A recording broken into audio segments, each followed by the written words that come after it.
Hello बच्चों, स्वागत हमारे यूट्यूब चैनल फिजिक्स विद के उत्तम में। और आज हम लोग 12th क्लास के फिजिक्स में वेव ऑप्टिक्स का लेक्चर नंबर 5 पढ़ने जा रहे हैं। और आज का टॉपिक है हाइगन्स की द्वितीयक तरंगिकाओं के सिद्धांत के आधार पर तरंगों के परावर्तन की व्याख्या। ठीक है ना। और अपवर्तन की व्याख्या भी हम लोग पढ़नी है, वो हम लोग अगले वाले वीडियो में पढ़ेंगे। तो आज हम लोग पढ़ते हैं कि हाइगन्स की द्वितीयक तरंगिकाओं के सिद्धांत के आधार पर प्रकाश के परावर्तन की व्याख्या किस आधार पर की गई है। परावर्तन नियम तो आपको पता है, ठीक है ना, कि आपतन कोण परावर्तन कोण के बराबर होता है।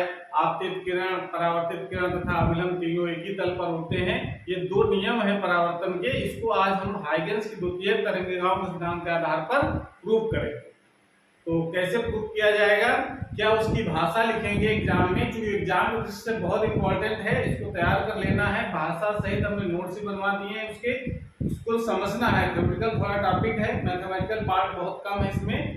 तो कैसे इसमें क्या हम लोग लेते हैं पहले। तो इसके लिए हम मान लेते हैं कि एक परावर्तक पृष्ठ, सबसे पहले हमको परावर्तन ग्रहण करने परावर्तक पृष्ठ लेना पड़ेगा। तो हम मान लेते हैं कि हमारे पास ये परावर्तक पृष्ठ है, नाम दे देते हैं Z और Z डैश। ठीक है, तो इसके नीचे जरा पेंट लगाते हैं हम लोग, जिससे ऊपर वाला पृष्ठ हमारा परावर्तक हो जाए, जिससे प्रकाश का परावर्तन हो सके। अब प्रकाश किरणें आपतित हो रही यहाँ पर, ये हम मान लेते हैं इस प्रकार से। अब प्रकाश किरणें अगर आपतित होती हैं, ध्यान से समझना है, प्रकाश किरणें आपतित हो रही हैं, तो अब ये प्रकाश किरणों के जो परपेंडिकुलर जो होता है वो वेवफ्रंट होता है, इसको हम तरंगाग्र कहते हैं। तो ये हमारा एक तरंगाग्र हो जाएगा AB। तरंगाग्र कैसा हो गया, AB एक कैसा तरंगाग्र है, समतल तरंगाग्र है।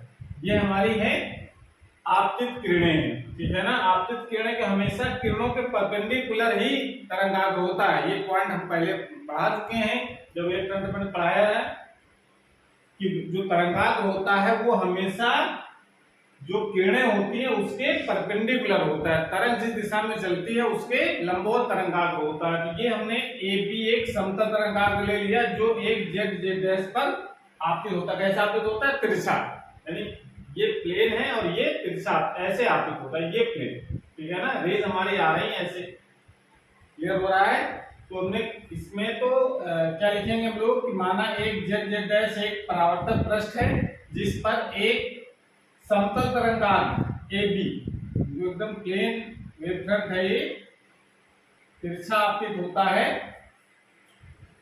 अब देखिए इसमें ये देखते हैं कि मान लेते हैं T समय पर ये पहले तिरछा गिरेगा, तो एक साथ पूरा नहीं टकराएगा पृष्ठ पर, उसका एक पॉइंट टकराया, वो पॉइंट A है। A जब टकराएगा वो हम समय मान लेते हैं 0 है, ठीक है ना। और जिस वेग से तरंगे आ रही हैं, जिस वेग से आ रही तरंगे, वो मान लेते हैं वेग है v। क्लियर हो रहा है, यानी जो v वेग से तरंगे आ रही हैं और उसका तरंगाग्र AB और तिरछा आपतित हो रहा है, तो सबसे पहले इसका बिंदु A टकराएगा यहाँ पर। और जानते हैं वेव फ्रंट का सारे बिंदु जो होते हैं वो नए तरंग स्रोत का काम करते हैं, वहां से द्वितीयक तरंगिका निकलती है। जितने भी इसमें पॉइंट होंगे वो सब नए तरंग स्रोत का काम करेंगे, वहां से तरंगे निकलेंगी, जिनको हम लोग कहते हैं द्वितीयक तरंगिकाएं। तो यहाँ से भी तरंगिकाएं निकलेंगी, यहाँ से भी निकलेंगी, यहाँ से भी निकलेंगी, यहाँ से भी निकलेंगी। तो जो सबसे यहाँ टकरा रहा, पहले मान लेते हैं यहाँ से द्वितीयक तरंगिकाएं निकलना शुरू होंगी। अब निकलेंगे तो कहाँ जाएंगे टकरा करके, इधर इस तरफ।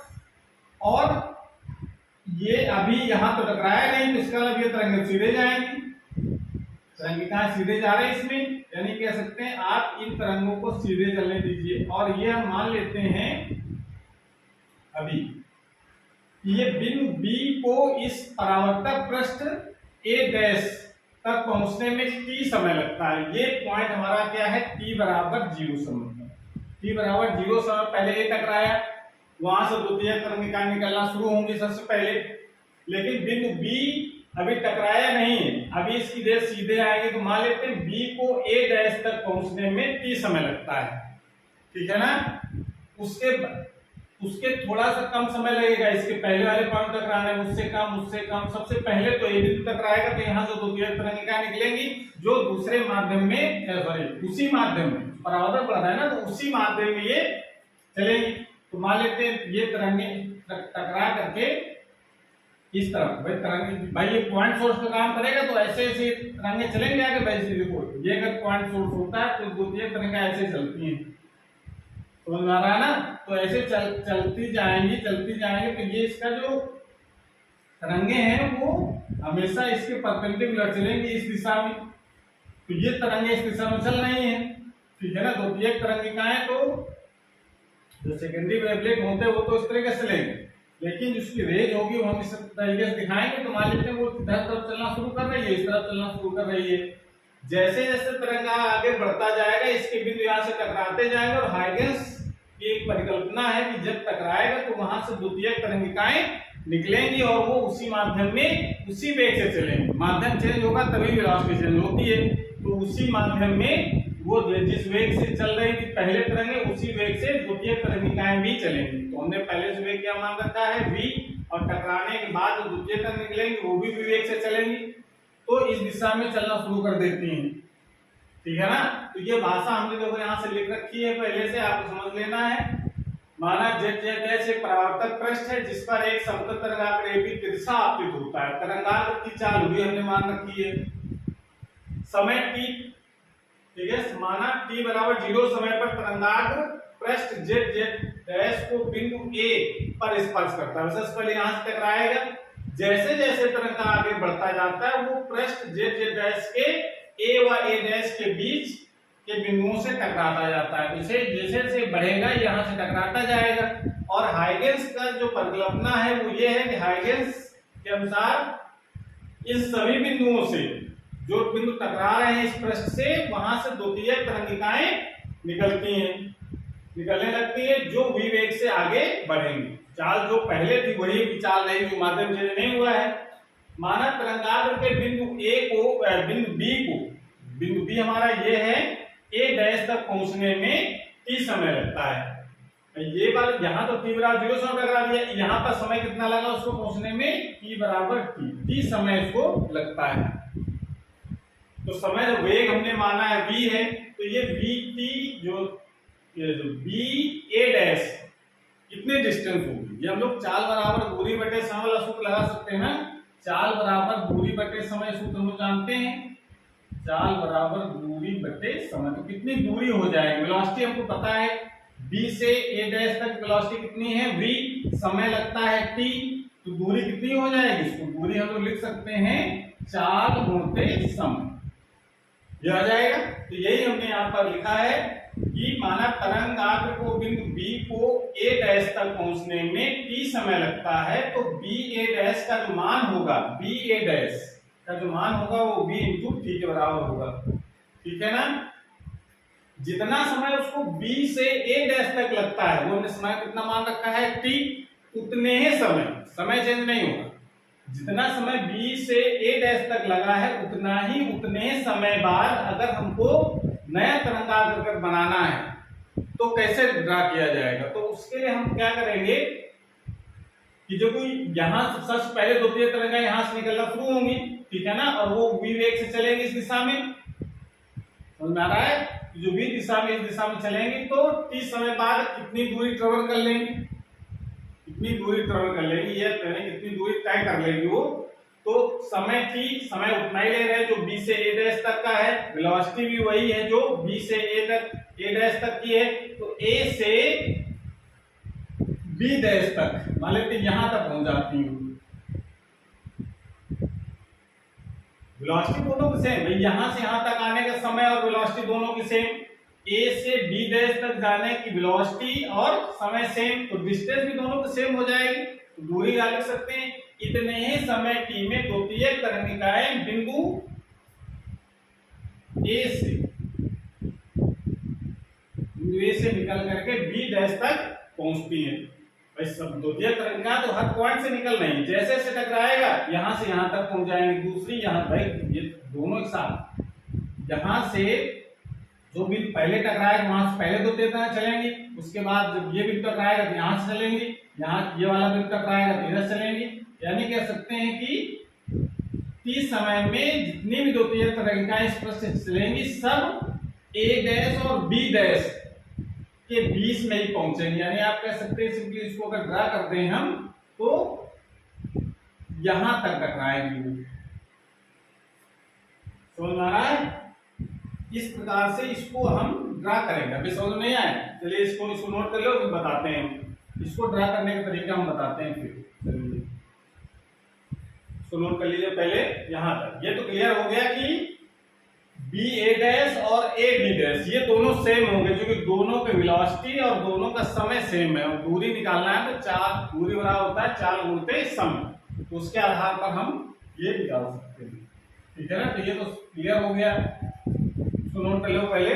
उसके बाद फिर हम बताते हैं इसको कि जो नया जो तरंगांक होगा टी समय बाद वो कितना कहां पर बने, कैसे ड्रा किया जाए।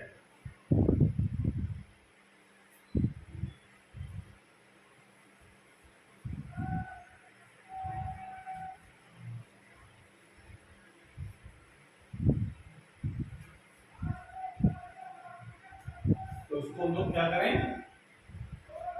बिंदु तरीका इसका कैसे नया तरंगाग्र बनेगा जिसको हम लोग परावर्तित तरंगाग्र कहें, कैसे ड्रा किया जाएगा। तो बिंदु ए को केंद्र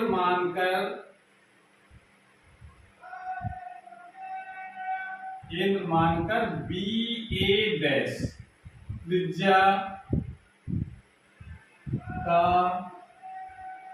एक चाप ए बी डैश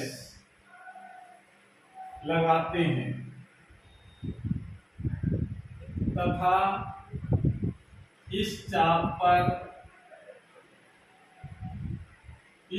पर बिंदु ए डैश से एक स्पर्श रेखा ए डैश बी डैश। भाई यहाँ पर चार हमने लगे, यहाँ से त्रिज्या कितनी लेंगे, जो डिस्टेंस हमको उतनी रखनी है, तो ए बी डैश दूरी का चाप निकाल करके हम प्रकार के नोक ए पर रख करके हम चाप ऐसे लगा देंगे, ये ठीक है ना, सर्कुलर चाप लगेगा ऐसे, समझ आ रहा है। और इस चाप को हम कहां से मिला देंगे, स्पर्श करता हुआ एक स्पर्श रेखा खींचेंगे, ए डैश और बी डैश। तो ये जो ए डैश और बी डैश है ये नया तरंगाग्र प्रदर्शित होगा टी समय बाद, और जितने बिंदु यहां से टकराएंगे यहां से यहां तक सब ए डैश और बी डैश पर पहुंचेंगे। यहां से यहां टकराया, पहुंच गया, यहां से यहां तक और टी समय बाद। भाई पहले टी समय ए सबसे बाद में, ए बी बिंदु ए जो बिंदु बी है सबसे बाद में पहुंचेगा ए डैश पर, सबसे पहले पहुंच जाएगा बिंदु ए, वहां से दो तेज निकलना शुरू हो जाएंगे। उसके बाद फिर दूसरा बिंदु टकराएगा, वहां दो तेज निकलना शुरू होगी, फिर तीसरा बिंदु, फिर चौथा, फिर पांचवा, लास्ट में सबसे बिंदु बी टकराएगा। तो यहाँ से अब दो तेज निकलना शुरू होंगी और शुरू होकर कहाँ जाएंगी, वो इस दिशा में। आप इस तरीका इसका ये है कि क्योंकि ये जो तरंगाग्र होगा ए डैश बी डैश ये परावर्तित तरंगाग्र कहलाएगा, और परावर्तित तरंगाग्र के लंबवत ही किरणें होती हैं हमेशा। तो एक ये किरण और ये किरण, ये दोनों किरणें जो हैं इस तरफ चलेंगे, समझ में आ रहा है। तो इसको आप देख सकते हैं, बिंदु ए डैश से एक स्पर्श रेखा ए डैश बी डैश खींचते हैं जो नए तरंगाग्र को प्रदर्शित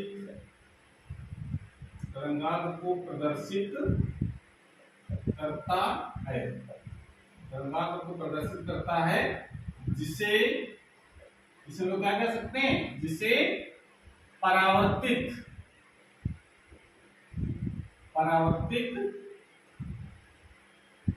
तरंगाग्र कहते हैं। यानी अगर ये पूछा जाए कि आपसी तो परावर्तित तरंगाग्र कौन होंगे, तो आपसी तरंगाग्र तो ए बी है, और परावर्तित तरंगाग्र कौन सा होगा, ए डैश और बी डैश, जो टी समय बाद बनता है। ठीक है ना, जितने समय बाद बनाना चाहे उतने समय बाद आप बनाइए, ठीक है ना। तो टी समय बाद हमने यहाँ पर बना लिया। अब जो प्रूव करना हमको ये है कि जो परावर्तन के नियम जो प्रूव करने हैं वो आपको समझना है। तो वो समझने के लिए हम लोग क्या करें, पहले तो हम आपतन कोण परावर्तन कोण बना लें। तो आपतन कोण बनाने के लिए क्या करें, यहाँ पर एक जो आपतन बिंदु वहां पर एक अभिलंब ड्रा करना पड़ेगा हमको। ये हमारा क्या है, नॉर्मल ड्रा कर लिया हमने अभिलंब। आपतित किरण और अभिलंब के बीच का कोण ये होता है आपतन कोण, ये तो पता है हम लोगों को, ठीक है ना। आपतित किरण, वेव फ्रंट और अभिलंब के बीच का कोण नहीं, आपतित किरण और अभिलंब के बीच का कोण आपतन कोण कहलाता है। और यहाँ पर ये परावर्तित किरण हो गई, यहाँ पर एक अभिलंब खींचेंगे हम लोग, तो अभिलंब यहाँ पर खींचेंगे तो ये जो कोण होगा ये कहलाएगा परावर्तन कोण। इनको जरा इक्वल प्रूव करना है कि आई और आर दोनों इक्वल हो। कैसे प्रूव किया जाएगा, तो देखिए ये कोण अगर आई हमने ले रखा है, ये तो मान लिया कि आपतन कोण आई है, तो ये कोण कितना हो जाएगा, ये जो वेव फ्रंट है वो किरणों के लंबवत होगा, ये पूरा कोण कितना बनेगा, यहाँ से यहाँ तक, यहाँ से यहाँ तक कोण कितना होगा 90 डिग्री। 90 में से ये आई कम हो गया तो यहाँ कितना बचेगा 90 माइनस आई। और जब इतना कोण, अब ये देखिए इतना 90 माइनस आई हो गया, अब ये जो पूरा कोण है इतना, पहले नॉर्मल ड्रा किया तो ये जो परावर्तक पृष्ठ है और वहां से अभिलंब के बीच का कोण कितना होगा 90, यानी ये पूरा कोण 90 डिग्री है, उसमें से इतना कोण 90 माइनस आई हो गया, तो ये कोण कितना बचेगा आई, बचेगा कि नहीं बचेगा। ये तो मैथमेटिकल तरीके से है भाई, ये जैसे कहीं पर कोण बना हुई है ऐसे, और इस तरीके से इसमें हम दिखाना चाहें, ये कोण अगर कह दिया जाए ये कोण 90 माइनस आई है, ये तो ये कोण कितना बचेगा, ये आई बचेगा। ये पूरा कोण 90 में से घटा दो तो 90 में कट जाएगा, आई बचा। तो इस तरीके से कर सकते हैं। तो ये कोण आई प्रूव कर लिया। इसी प्रकार से इधर जरा देखो, ये अगर आर है तो ये कोण कितना हो जाएगा, ये वाला 90 माइनस आर हो जाएगा ये, और ये पूरा कोण 90 डिग्री है इतना यहाँ से यहाँ तक, तो हमारा ये कोण पूरा 90, क्योंकि तरंगाग्र है और ये किरण है, तरंगाग्र और किरण के बीच हमेशा 90 डिग्री कोण बनता है। तो ये 90, उसमें से आर निकल गया तो 90 माइनस आर। अब ये अभिलंब ड्रा किया सरफेस पर, तो ये पूरा एंगल हमारा है 90, उसमें से ये 90 माइनस आर निकल गया, तो ये एंगल कितना बचेगा आर। क्लियर हो गया। तो इस तरीके से आप देख सकते हैं कि ये एंगल और ये एंगल दोनों, ये एक आर हो गया एक आई हो गया। अब ये जो एंगल है ये तो समझ रहे हैं कितना होगा 90 डिग्री का, ये भी एंगल 90 डिग्री का होगा, यानी ये समकोण त्रिभुज हो गए हमारे। ये तो 90 डिग्री है, क्योंकि ये तो रेज है और ये वेवफ्रंट है, वे रेज और वेवफ्रंट के बीच में 90 डिग्री कोण बनता है। ये भी वेवफ्रंट हो गया, रेज हो गए, ये भी 90 डिग्री कोण बनेगा। या आप कह सकते हैं कि किसी भी गोली सरफेस पर अगर हम स्पर्श खींचते हैं तो वो हमेशा इस त्रिज्या के साथ हमेशा 90 डिग्री कोण बनाता है। अगर गणित के तरीके से समझना चाहे तो ये कोण 90 डिग्री का भी हो जाएगा और ये कोण भी 90 डिग्री का हो जाएगा। तो आप कह सकते हैं कि समकोण त्रिभुज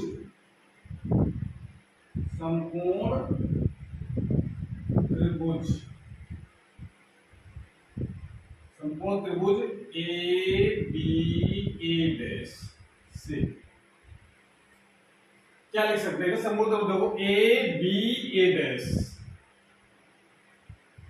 त्रिभुज ए बी ए डैश में साइन आई देखो कितना हो जाएगा, साइन आई इक्वल टू होता है लंब बटे कर्ण से sine I is equal to लंब बटे कर्ण। तो एंगल जो आई ले रहे हैं उसके सामने वाले भुजा ये लंब होती है, तो लंब कितनी है हमारी बी ए डैश अपान कर्ण कितना हो जाएगा 90 डिग्री सामने वाले भुजा, वो हो जाएगा ए डैश, ये हो जाएगा। या इसको लिख सकते हैं हम लोग sine I is equal to, समीकरण नंबर 1 को जरा ध्यान दो, उसमें बी ए डैश किस तरह लिखा गया था बीटी के बराबर, बी इंटू टी अपान ए डैश। ये चीज समझ में आ गई, कोई दिक्कत? साइन थीटा और लंब बटे कर्ण, तो लंब हमारा बी ए डैश का मान समीकरण नंबर 1 में बीटी है और ए डैश को ऐसे लिखा रहने दीजिए, तो साइन आई की वैल्यू निकाल ली हम लोगों ने। अगर दूसरा समकोण त्रिभुज देखो,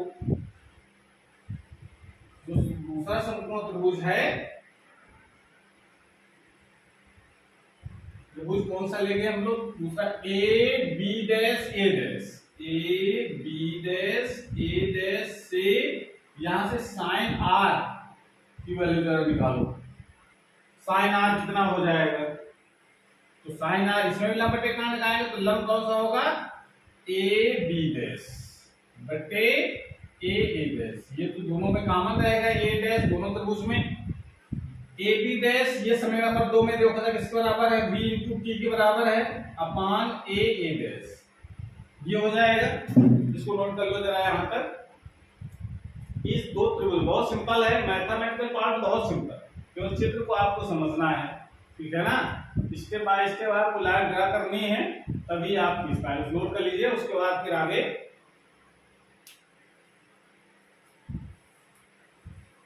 नोट जरूर बनाते जाए साथ में, ताकि पता चल जाए एग्जाम में कितना लिखना है। बाकी समझना और एग्जाम में लिखना दोनों में अंतर है, इसलिए आपको साथ में नोट जरूर बनाते चलें। और अब जरा दोनों को डिवाइड कर दो, साइन आई बटे साइन आर।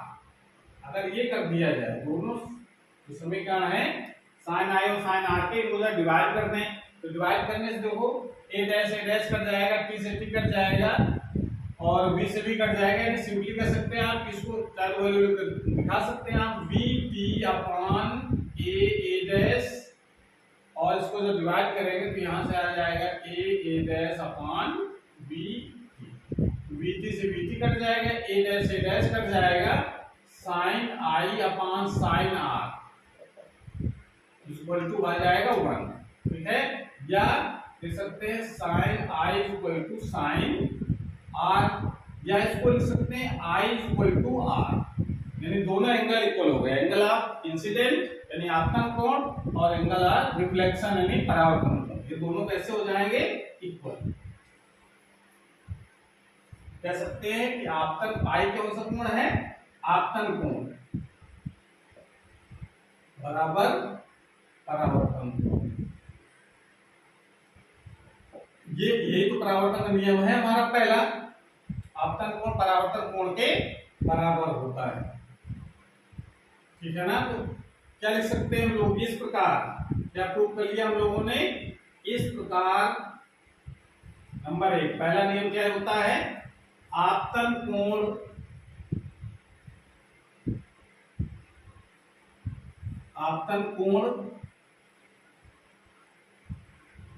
व परावर्तन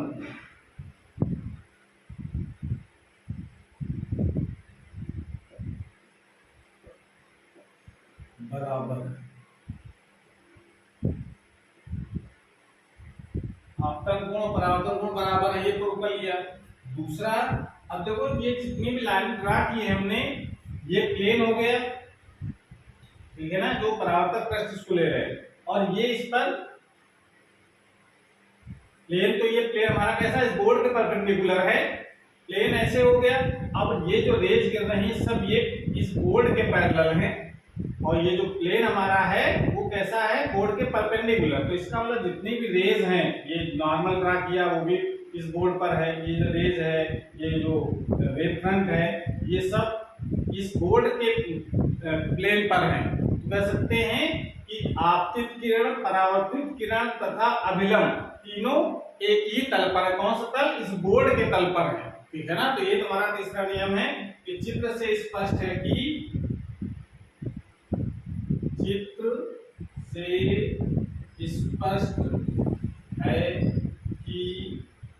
आपतित किरण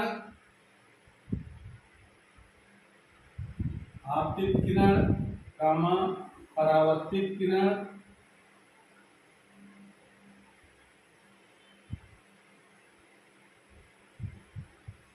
तथा आपतन बिंदु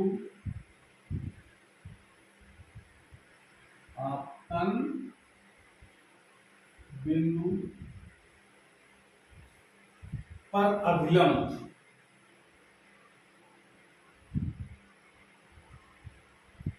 तीनों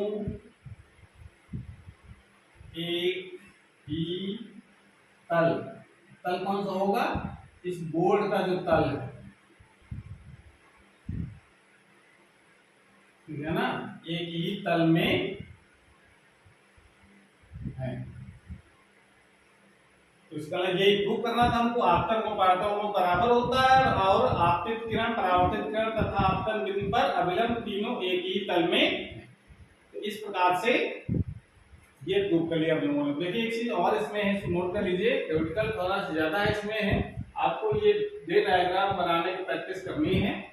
दूसरी चीज इसमें कि अभी तक हम लोग ये जान रहे थे कि जो आपतन कोण होता है वो आपतित किरण और अभिलंब के बीच का कोण होता है, लेकिन जब हम तरंगाग्र के बारे में पढ़ा हमने तो ये पता चला देखो चित्र में कि जो आपतन कोण होता है वो केवल आपतित के अभिलंब के बीच का कोण नहीं होता है। आपतन कोण जो होता है वो तरंगाग्र और परावर्तक पृष्ठ के बीच का कोण भी आपतन कोण कहलाता है, ठीक है ना। तो अब यहाँ से एक दूसरा भी टॉपिक आपको ध्यान रखना है कि आपतन कोण कौन सा होगा, आपतित किरण और अभिलंब के बीच का आपतन कोण। इसको हम लोग ये भी कह सकते हैं वेवफ्रंट के रूप में कि तरंगाग्र और परावर्तक पृष्ठ के बीच का कोण को भी हम लोग आपतन कोण कहेंगे। इसी प्रकार से जो परावर्तन जो कोण है, ठीक है ना, जो परावर्तन कोण है वो अभिलंब तथा परावर्तित किरण के बीच का कोण होता है, लेकिन अभी हम लोग देखा कि जो परावर्तन कोण जो R है वो किसके बीच का कोण भी बन गया है, परावर्तित जो तरंगाग्र है, परावर्तित तरंगाग्र तथा